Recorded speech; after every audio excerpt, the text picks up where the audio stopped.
You're the apple to my pie. You're the straw to my berry. You're the smoke to my high.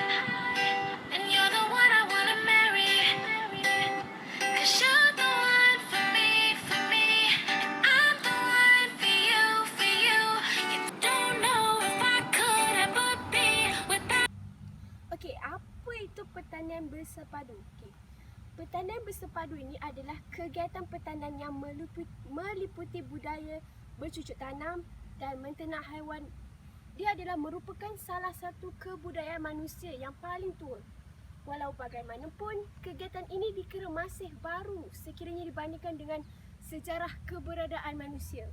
Sebelum aktiviti pertanian dimulakan pada zaman Paleolitik, manusia hanya memburu dan mengumpul hasil seperti buah-buahan untuk meneruskan kehidupan mereka seharian. Okey, seperti yang kita tahu, Malaysia adalah sebuah negara yang sedang membangun. Ekonomi negara banyak bergantung kepada hasil-hasil yang diperoleh daripada aktiviti-aktiviti pertanian seperti tanaman kelapa sawit.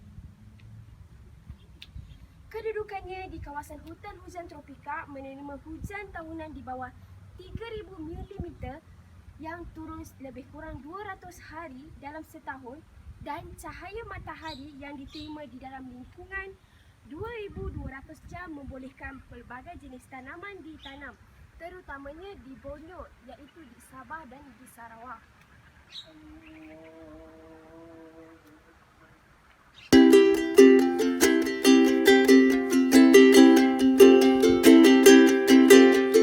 Menurut SRW Speeding tahun 1994, pertanian adalah merupakan satu aktiviti manusia yang dijalankan terutamanya untuk menghasilkan makanan dan gentian iaitu bahan api serta bahan-bahan lain melalui kegunaan tumbuh-tumbuhan dan haiwan secara terkawal dan berhati-hati.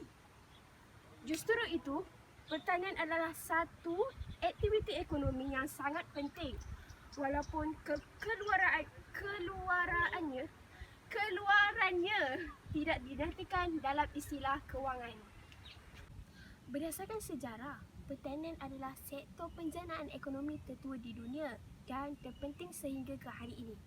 Negara-negara maju di barat tetap meletakkan bidang pertanian sebagai antara keutamaan di dalam urusan pentadbiran ekonomi di negara mereka. Malaysia turut tidak ketinggalan dalam transformasi sektor budaya maju ini dan Malaysia merupakan antara negara pertanian utama di rantau ini suatu ketika dahulu kerana struktur tanahnya yang sesuai untuk kebanyakan jenis tanaman.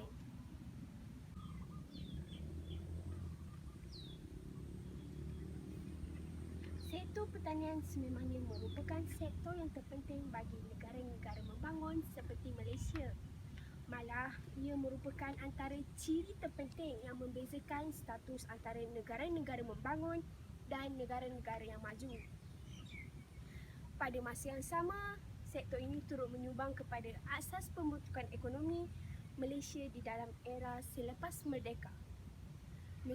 Majoriti penduduk tempatan tertumpu kepada aktiviti ekonomi berdasarkan pertanian.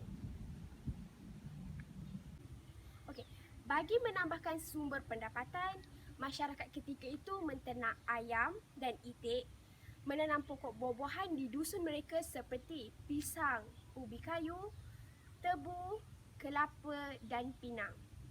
Selain daripada itu, tanaman dagangan juga diusahakan. Jenis pengalaman pertanian ini dikenali sebagai pertanian bersepadu ataupun pertanian integrasi. Terdapat dua cabang utama dalam bidang pertanian iaitu monokultur dan pertanian bersepadu. Di sini saya akan menerangkan tentang apa beza monokultur dan pertanian bersepadu.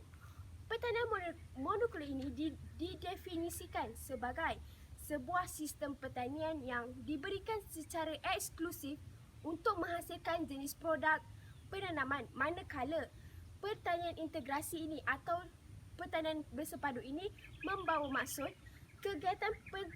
kegiatan pertanian yang melibatkan kedua-dua aktiviti pertanian dan peternakan di tempat yang sama dalam jangka masa yang tentu, Contohnya macam dia buat penanaman, dalam masa yang sama dia ada air. Jadi air tu dia membantu tanaman ni untuk tanaman ni hidup.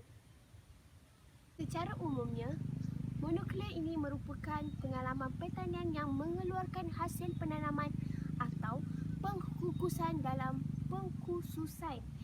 sejenis tanaman di sebuah tempat. Jenis penanaman ini digunakan secara meluas dalam industri pertanian moden, dan pelaksanaannya telah memberi impak yang besar dalam penggunaan tenaga kerja kerana ia telah meminimalkan penggunaan buruh.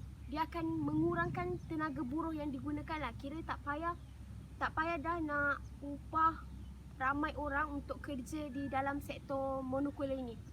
Okey, hal yang demikian, pengamalan monokultur ini khas untuk tanaman, tidak kira sama ada ia dilakukan di skala yang besar ataupun kecil secara berterusan. Walau bagaimanapun, pengamalan ini boleh menyebabkan penyebaran penyakit dengan cepat. Hal ini demikian kerana jenis tanaman yang sama mempunyai daya tahan yang sama. Hal ini dapat memberikan kerugian yang besar kepada pengusaha tanaman tersebut.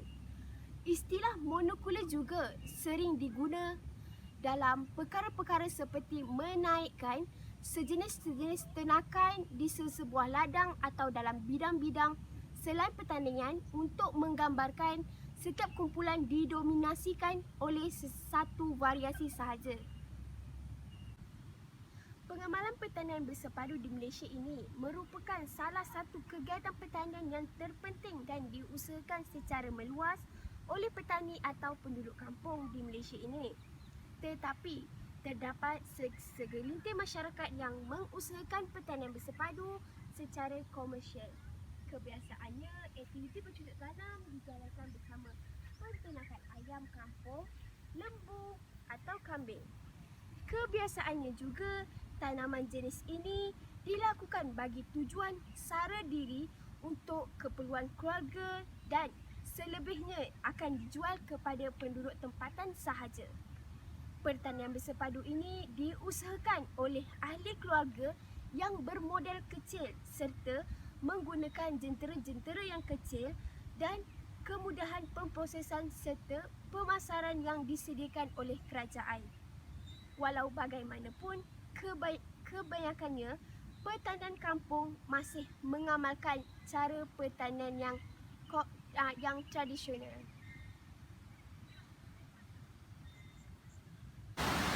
Jadi, itu sahaja yang dapat saya kongsikan kepada anda berkaitan dengan peladangan bersepadu ini. Sekian, terima kasih. Bye-bye.